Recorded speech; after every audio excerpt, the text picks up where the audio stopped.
Hey guys, Sarah here. Welcome back to my channel.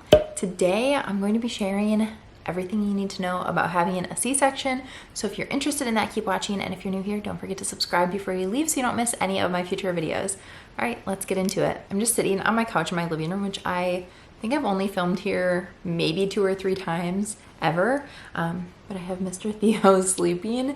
And so I am trying to stay as far away from him in the house as possible so that he will stay asleep. Okay, we'll see if I can get through this video. He is tossing and turning a little bit. So fingers crossed I can get through it before he wakes up. I just put him down a few minutes ago. All right, I just had to go in his room and calm him down a little bit. He lost his pacifier. Anyway, I have notes on my phone. And this video is basically because when I found out I had to have a C-section, I wanted to know everything that I could possibly know so that I could be prepared for it. And I just couldn't find a lot of content that I was looking for. So I wanted to put this all in one video where I'm sharing everything that you need to know about having a C-section. I'm going to preface this, of course, saying that every medical situation is different.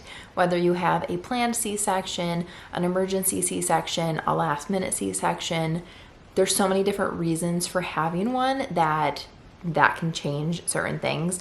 I personally had a scheduled C-section, but then went into labor spontaneously before the scheduled C-section.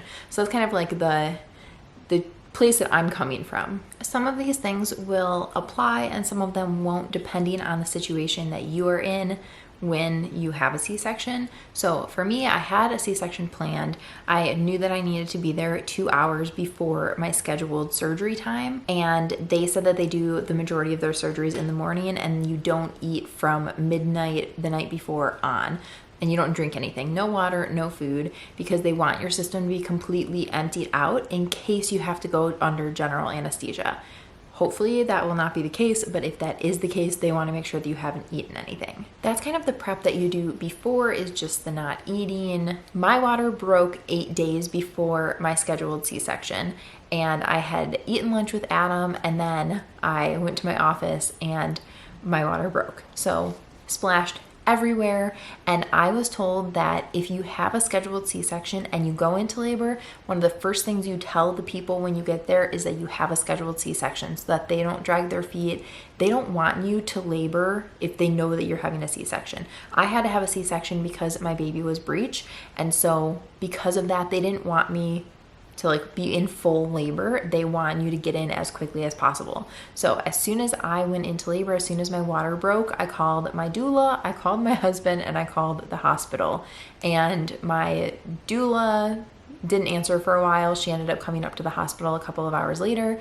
Adam came and picked me up from the office and we went to the hospital. The hospital told me, yes, come in right away. If your water broke and you have a C-section scheduled, come in. When we got to the hospital, I went into triage, which I don't know if they would do that if you were scheduled but didn't go into labor. I think you would just go into a prep room, and I did have to go into triage because obviously my water had broken. So they checked me out and then they kind of told me all the things that they would do for me to prep me for surgery. But they said that since I had just eaten, I had to wait 8 hours before they could perform the surgery. So they weren't going to perform it until around 8:00 p.m. because they wanted my system to be empty. Again, if it's scheduled, you will have not eaten anyway and it wouldn't be a big deal. They just hooked me up to the monitors. They were monitoring my heart rate, the baby's heart rate, and my contractions. And I was contracting when I got there, but not very strongly. And they said if they got worse to let them know. And basically you just hang out there. They gave Adam scrubs. He's the only person that was allowed in the room with me. I wasn't sure if my doula would be able to come into the OR, but she was not allowed to come in. I know there are some hospitals that let them, but my hospital did not. I think because they have so many team members in your C-section already, they don't want another set of hands that is not on your medical team. So the OR is actually pretty full. I wasn't even aware of how many people were in there, but Adam told me it was probably about 15 people, which is a lot of people in this semi-small operating room, and me and Adam were in there obviously. So they didn't want another set of hands. So I could only have one person in there, so keep that in mind. Obviously, you would want your support person, whoever that is, in there with you. When you're in triage or you're in prep, they'll do a couple of things. One, they made me take a COVID test. I'm not sure what the protocol will be then. I was vaccinated at the time, but I still had to have the COVID test. I think that I'm sure things will continue to change. Who knows when you'll be watching this and where the world will be at that time, but I did need to take a test. I'm not actually sure what that would have changed or not. I think it might have just changed what room I went into when I recovered, because I still had to wear a mask when I was in surgery regardless. So I'm not sure what the point of that was really. Anyway, so they did that. They put my IV in, which you can request to have your IV instead of right here in your arm, you can have it on this side, so that when you're holding the baby, you will have the IV in for at least 24 hours. So you want to be as comfortable as possible. I had the IV in right here, and that way I could have my wrists free. Nothing would be hitting my wrists while I was trying to hold the baby. So that's something to keep in mind. It's an option. I had never had an IV before, so that was not very fun. But that's what they do before. They also gave me a couple of medicines in my IV before we went into surgery, and also an oral medicine, which I think was an anti-nausea medicine. I could be wrong about that though. They gave Adam scrubs so that he could go into the OR. So all of this happened either when you're in prep or triage in my case. They also shaved my pubic hair where the incision would be. So if you have not done that on your own, I was kind of planning on doing that so no one would have to do it for me at the hospital, but I spontaneously went into labor, so they did it for me, which it wasn't that big of a deal. I thought that it would be way worse than it was. It was not that serious. Those are all of the things that they did to prep while I was in triage. These things happened over the span of a couple of hours, like an hour and a half probably. My labor progressed very quickly, and they ended up checking me, and the foot and leg of Theo were already out. So not like out of my body, but out of my uterus. And so they rushed me back into the OR. It ended up being like a very, very quick situation instead of being like this nice, calm, I'm not in labor situation. It was completely fine though.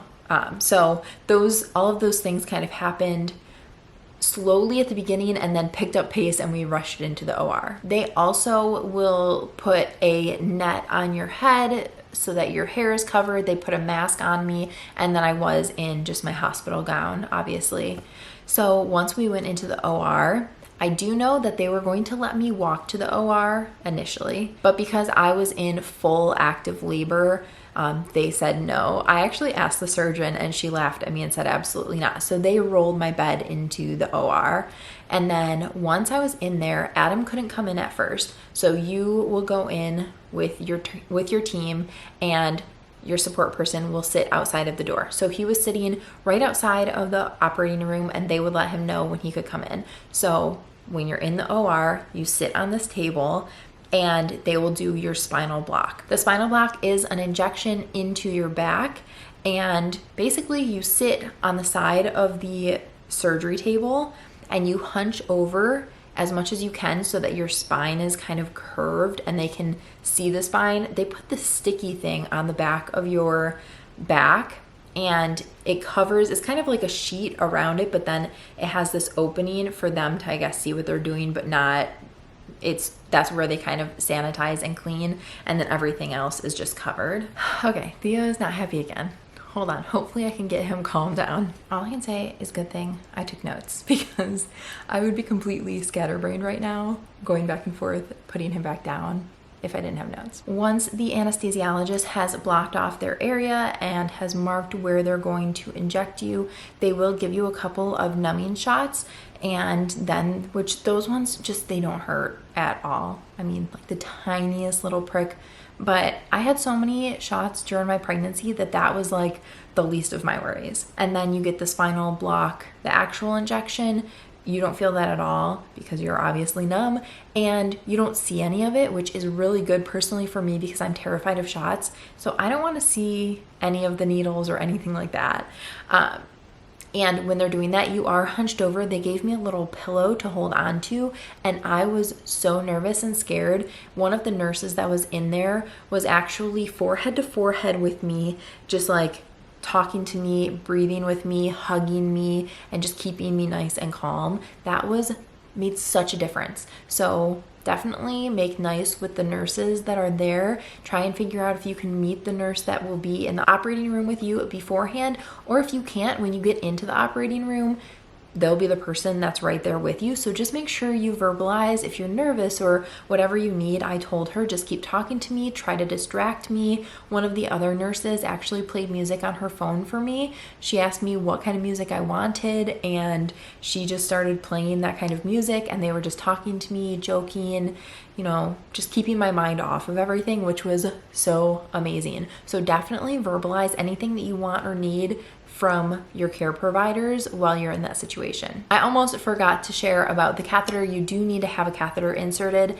and you have two options, or at least you do at my hospital. You can either have it before your spinal block, and the pro of that is that there's not a lot of people there. It's only the person who's inserting it and I think one other person, or you can have it after the spinal block in the OR, and if you do it that way, then it is everyone that's already in the operating room.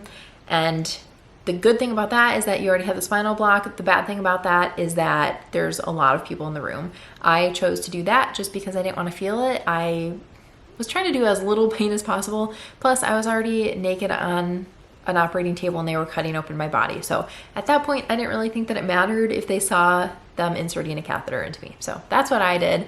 I didn't really care. I don't even know who did it or how many people were down there. I have no clue. And I don't really care. After they did the spinal, it was actually a very quick thing that they want you to lay back down on the table, because the spinal does take effect very, very quickly. And so you lay back down on the table, and then your body almost just starts going numb. It's basically from your nipples down is what they told me, and it is so true. So it was like, at first I was nervous because I could feel them prepping my body for surgery, and I could feel it, and so I was not numb, and I was really worried that I wasn't going to be numb.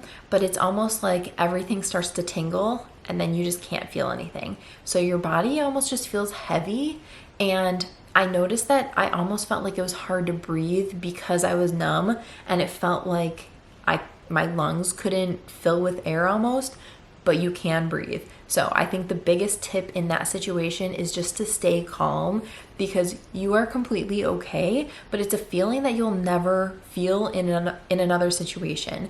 There's very few times that I know of that you are conscious during a surgery. So this is one of them, and it is a very weird situation. I've never had surgery besides this, so I don't really know how it goes, but I know that generally you get put under. And for a C-section, most of the time at least, you don't. So those are kind of big differences, but yeah, your body goes completely numb. And then they have a blue drape that goes up, basically from your chest up. Your arms are free and your chest and head are on one side of the curtain. There's a blue drape that goes up, and they clip it so that you can't see anything, and that is their sterile field. So everything on that side stays on that side, and then after they tested to make sure that I was numb, they let Adam, my husband, come back in, and he sat on a little stool right next to me up at my head.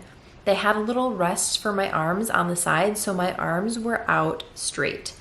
I know that they can strap your arms down, and I know that I told my doctor I didn't want that, and she said, you absolutely do not have to be strapped down, but if you start messing with things, then we will have to strap you down. Apparently, some people put their arms under the curtain of the sterile field and then start messing around with their body, which is so dangerous and so unsanitary. And so she said if I did that, then they would take my arms and strap them.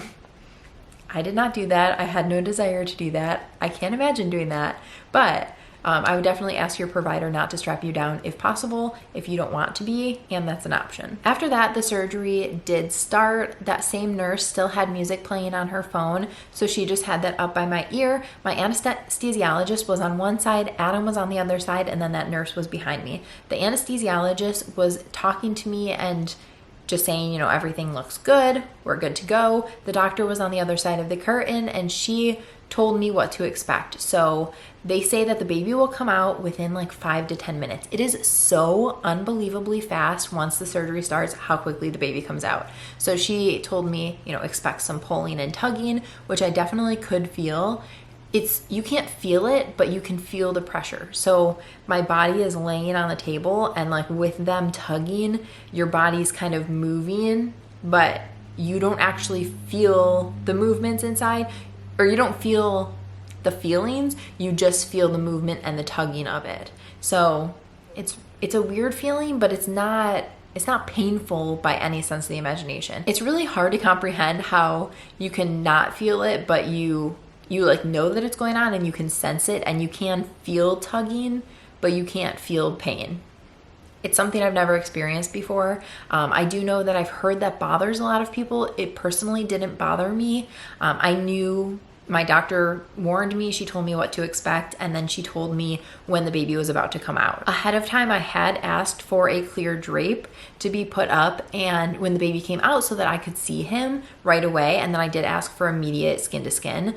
And so right as he was about to come out, they dropped the blue drape and the clear drape was there, which they did tell me if at any point I want the drape put back up just to let them know if I was getting nauseous or anything like that. Honestly, I couldn't see anything because you still have a belly and then the baby comes out and you're looking at the baby. So they pulled him out and I got to look at him and the doctor like moved his hand so that his hand touched my hand like through the drape. And then they took him to go get cleaned up and they put the drape back up to finish my surgery. The time from when the surgery started until Theo was born was probably like right around 10 minutes. And then after that, from the time he was born until the end of surgery was probably about another 40. So it's definitely much longer after the baby's born. They took him to weigh him and just wipe him off a little bit, and then they did bring him over to me. And as they were bringing him over to me, I started getting really, really nauseous. And I told them, and the anesthesiologist, like I said, is sitting right there. He talks to you if you need anything. I told them I was getting nauseous and I was going to throw up. And so they gave me one of those dental sucker tubes, and they put medicine immediately right into my IV. And so that took care of the nausea so quickly. But they did give me one of those dental sucker things and I basically puked into that, which was really gross. But again, it's one of those things that like you have to let them know what you need as soon as you need it. Like your whole team is there for you. So I have heard that this might be TMI, but a lot of the reason why people get nauseous is because they have to kind of move your organs around when they're putting you all back together. And although you can't feel it, your body can still feel that it's off and it can make you sick. So that I think is the reason why I personally got sick. I know a lot of people get nauseous from the spinal block or from some of the medicine that is in the IV. So everyone is different. I did get sick right as they were about to hand him to me and I was getting so sad because I thought they wouldn't be able to give him to me. They still did though. So like I said, only from about here up is free. And so they put him on my chest and we did skin to skin right away. We tried nursing right away. We got a photo, the three of us together, and he stayed on me for the rest of surgery.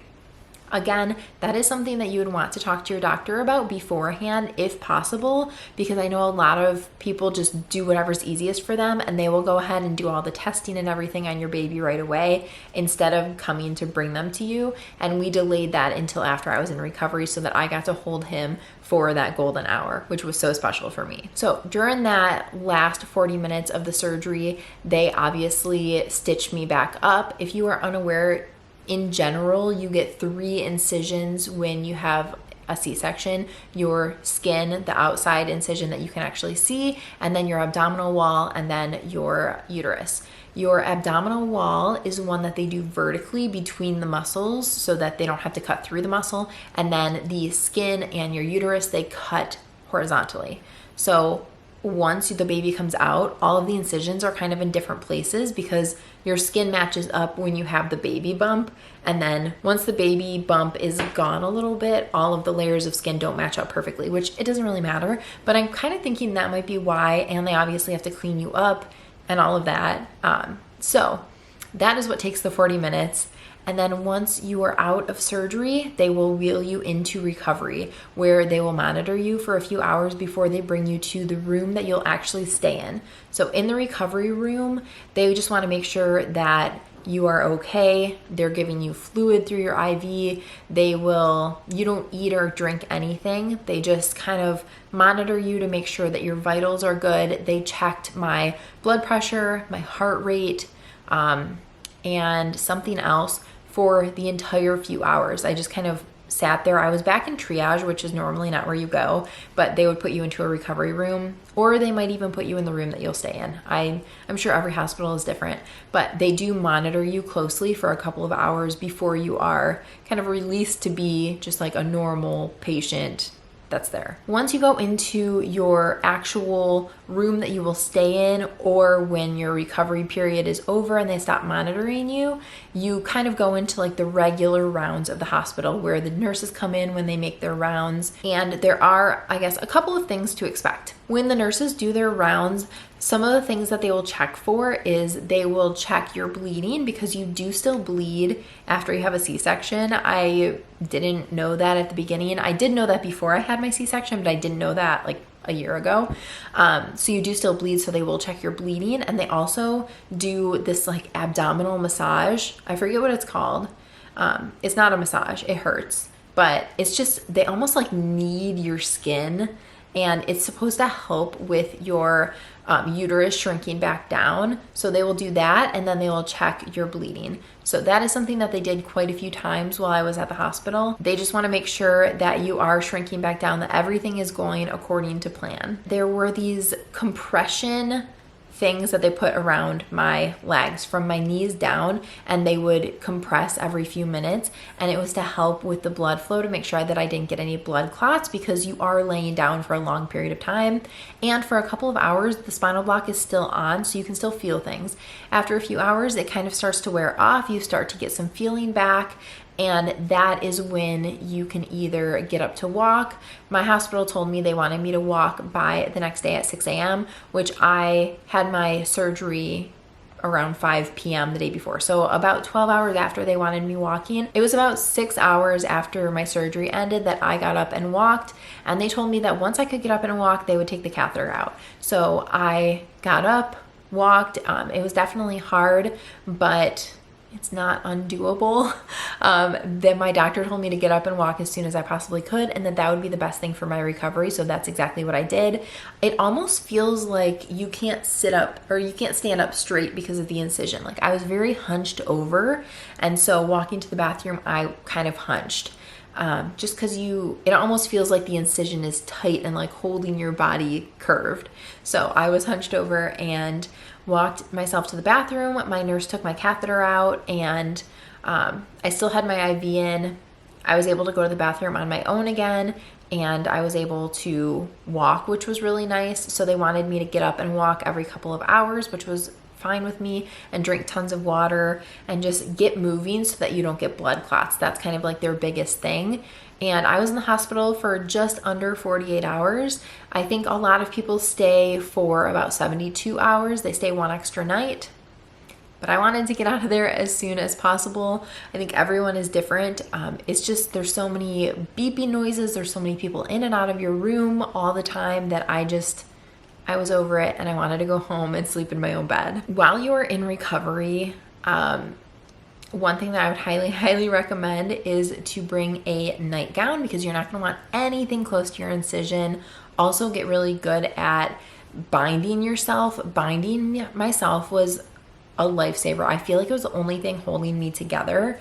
So Adam ended up really helping me bind myself all the time. He would have to help me sit up, help me stand up, help me go to the bathroom, stand up off the toilet. Once we were in recovery, there were, I guess, some things to expect as far as caring for the baby. It's really hard to get in and out of the bed, but they do want you to be up and walking around. And so I did get up and walk around quite a bit, actually.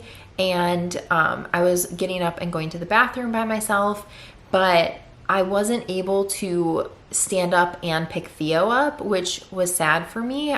and I'm sure everyone is different, but I was trying to make sure I was following the rules because I wanted to heal as quickly as possible. So that was a little bit sad. Just walking around was a little bit painful, and getting back into bed, you have no abdominal strength whatsoever. And so even when I would sit on the side of the bed to pick my legs up to like turn them to be on the bed was so uncomfortable. Like I was actually picking my legs up with my arms trying to get them. Yeah, it was bad. About 24 hours after the surgery, they took my IV out. I did request for them to do that because I wanted to take a shower. So they told me that they could unplug it and then like tape over it. And then she just went through, checked my vitals, and said that it was fine for them to take it out. So they did end up taking it out, which was great. And then I didn't have to like wheel around the little IV thing every time I wanted to get up and walk, because that was a big pain in the butt to be like always connected to cords. So that was really nice. And then I was able to take a shower, which Adam had to help me take a shower. I was not able to shower on my own, which is to be expected. I mean, I couldn't even really like walk normally, let alone try and shower. And I couldn't really lift my arms up over my head. Like I was in quite a bit of pain, although I was on pain medicine. I highly recommend keeping up on your medicine. I told them I wanted them to wake me up. They told me they would let me keep sleeping if I wanted, or I could be woken up to take medicine, and I did opt to be woken up, which I was awake most of the time anyway. That was a recommendation that I got from a lot of friends, because once you get behind on your pain, it's really hard to catch up to it again. And so I wanted to just keep it under control and manage it as best that I could, and I definitely was able to do that. I also asked the nurse for water every single time she came in, because I was just downing water, and I think that that was really good for my body too. As far as recovery, that's really it. I mean, everyone will recover differently. I was not able to go up the stairs by myself for about a week and a half, and then I also I hadn't tried, but I didn't drive for almost 2 weeks. So basically the entire time that Adam was off of work, he took some time off to be home to help me recover and just to bond with us. And almost the entire time he was off, I didn't drive. That was definitely weird for me, but asking for help and just accepting where you're at physically is really, really important when it comes to your recovery. And then you'll go for a 2-week post-op appointment where they will basically just check your incision, see how things are healing. They'll also massage your abdomen just to see how things are going. And then at your 6-week appointment, they will do a vaginal exam, and they will check your incision, and they will most likely clear you for resuming normal life, being able to work out and lift things again. I had internal stitches, so I didn't have anything that needed to be removed. I think everything just dissolved on its own. So my incision didn't need any kind of care. So that was really nice. I think that they try to do that for most people, so you most likely wouldn't have to have stitches removed. I think that's pretty much it as far as the surgery goes and the follow-up doctor's appointments. I am going to do a video sharing all of my C-section essentials, so everything that I would suggest taking to the hospital, and also just having on hand after the hospital to make your life easier and make you more comfortable.